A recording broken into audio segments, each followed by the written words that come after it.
Elon Musk's rocket company SpaceX is targeting a valuation of nearly $1.7 trillion in its blockbuster initial public offering, IPO, paving the way for the largest stock market debut in history. In a filing with an exchange commission on Wednesday, SpaceX said that it plans to sell 555.6 million shares at $135 apiece, raising approximately $75 BN dollars.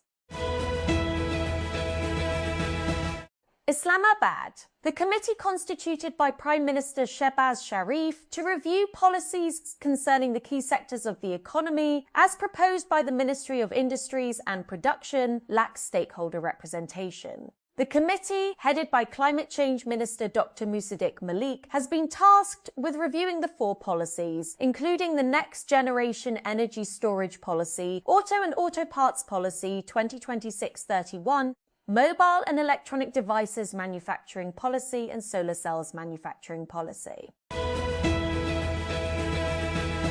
KP Finance Czar says federal gov facing 1.7 fiscal hole. Muzamil Aslam claims centre in a tight spot due to coalition partners' needs. IAMT.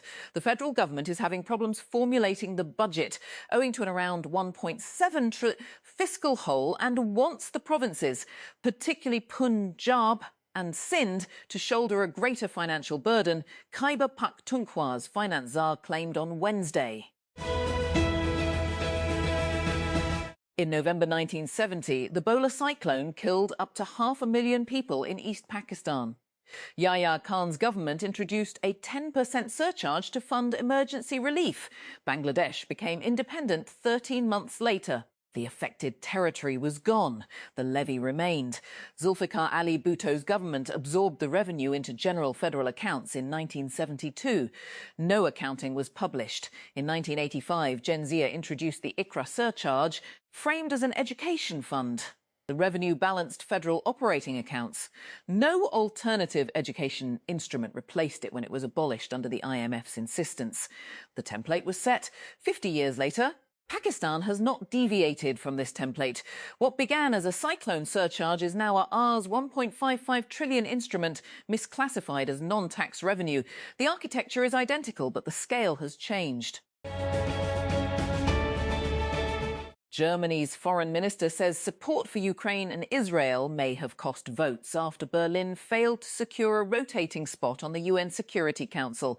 Johann Waderful described losing out to Portugal and Austria as a bitter defeat. After a vote on which countries would become one of the 5 new members of the Council was held on Wednesday evening. Sokoto, Nigeria. Each time her curious 7-year-old child returned home from school with homework, 28-year-old Habiba Abubakar knew it was time to take him to her neighbour, whom the child called Aunt, even though they were not related by blood, who had been his saviour every time he wanted to stand in front of his class and receive a standing ovation. But that changed in 2021. And Abubakar enrolled herself in the Women's Centre for Continuing Education, WCCE, in Sokoto State, northwest Nigeria. The Republican-led US House of Representatives approved a resolution on Wednesday to block President Donald Trump from continuing the war against Iran, reflecting growing concern among members of conflict. The House voted 215 to 208 as 4 Republicans voted with Democrats in favour of the War Powers Resolution, which directs Trump to withdraw US troops from Iran unless Congress declares war or authorises the use of military force. In a quick commerce market obsessed with speed, Indian startup First Club has convinced investors that quality may be a fresh opportunity, helping to double its valuation just 9 months after its last funding round. Bengaluru-based startup has raised $55 million in a Series B round co-led by Peak 15 Partners and Sofina, valuing the company at $255 million after the investment. That's up from $120 million raised capital in September 2025. Existing investors Accel, RTP Global, and Paramark Ventures also participated. The latest financing brings First Club's total funding to $86 million. The US House of Representatives passed a measure that seeks to halt President Donald Trump from taking further military action in Iran. The 215-28 vote was successful after 4 Republicans joined Democrats in a rare public show of disapproval of the war, which began in February. This is the 4th attempt by the House, which critics say lack congressional war powers, which critics say lack congressional approval. Antelope Reef is a small teardrop-shaped island in the northwestern corner of the South China Sea and, until recently, almost entirely underwater. But this year it has undergone a dramatic transformation.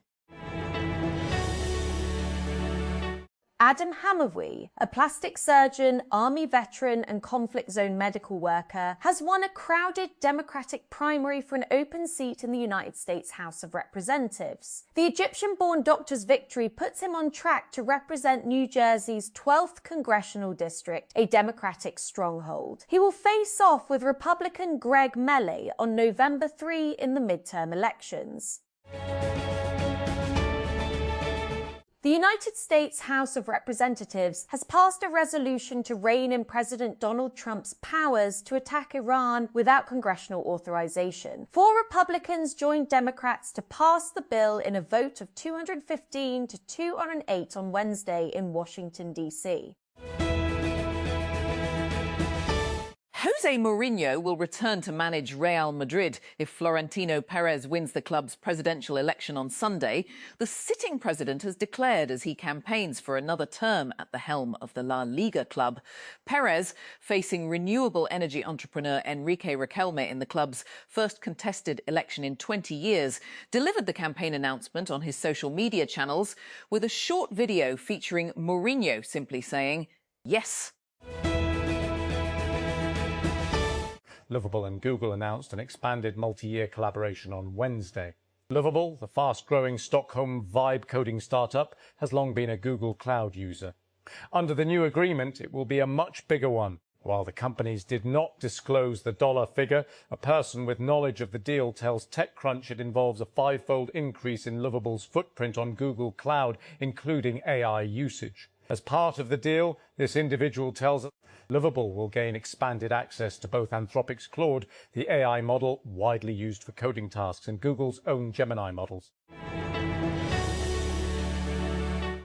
Donald Trump has become the latest US president to find himself at odds with Benjamin Netanyahu after reportedly clashing with the Israeli Prime Minister over military action in Lebanon that has thrown Washington's Iran diplomacy into crisis. Tehran responded to Israel's strikes on Lebanon's by threatening to suspend talks to extricate US. Potential setback to Trump's efforts be hem from an unpopular war with Iran.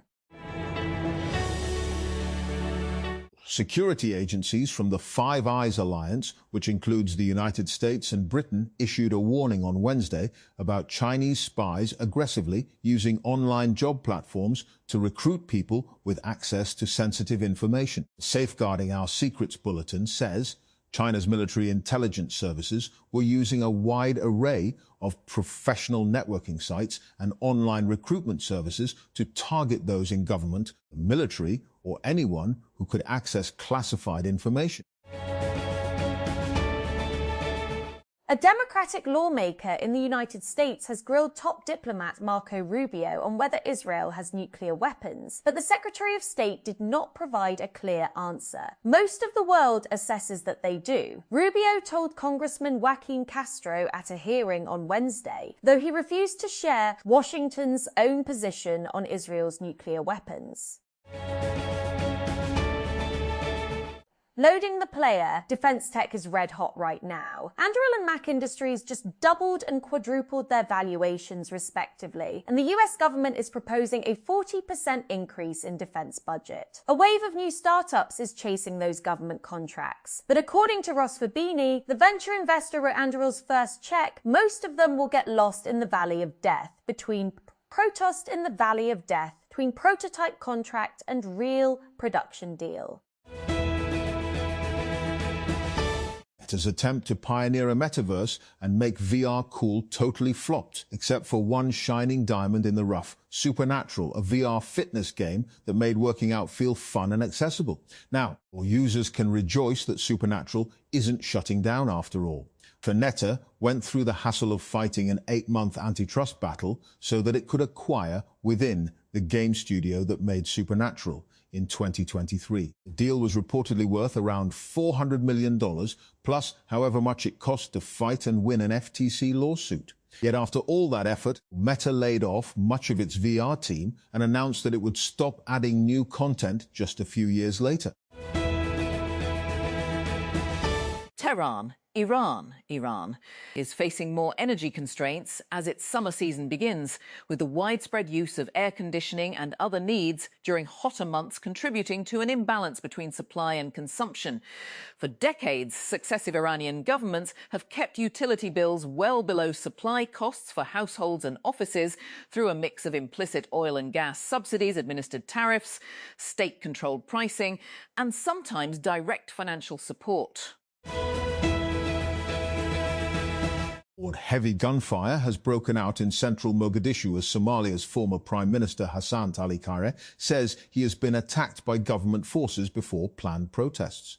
An attack was launched against us by forces commanded by the president whose term has expired, Khayre said in a social media post on Wednesday, adding they had been preparing for a peaceful demonstration the following day. Google Labs, the tech giant's team devoted to experimental product design, has launched a new AI-fueled app for iOS and Android that will quite literally animate your life. Behold, Dream Beans. Why is it called that? We'll get to that later. Substack announced on Wednesday a new feature called Reply Rules, designed to give creators greater control over how their audiences are able to respond. With the feature, creators can establish specific guidelines for comments on their posts, in notes or in chat. These guidelines might include requests to eliminate AI slop or profanity, or something silly like only requiring replies in haiku form. Pakistan Customs has foiled an attempt to import restricted cigarette tipping paper that was allegedly misdeclared as poster paper in reels at the Collectorate of Customs Appraisement, West Karachi. According to customs officials, the importer submitted documentation declaring the consignment as poster paper. However, during scrutiny, authorities became suspicious and initiated a detailed examination of the shipment.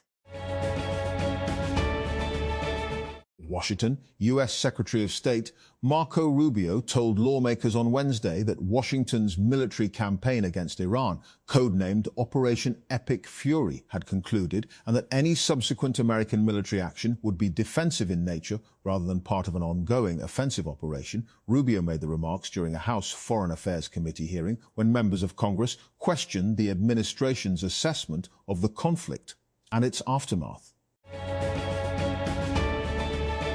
The Ebola outbreak raging in Central Africa had a big head start, the World Health Organization chief acknowledged Wednesday, but insisted efforts to rein in the deadly virus were making progress. The outbreak, which was declared on May 15 in the Northeastern Democratic Republic of Congo, DRC, has so far been confirmed to have infected 359 people, including 61 who have died.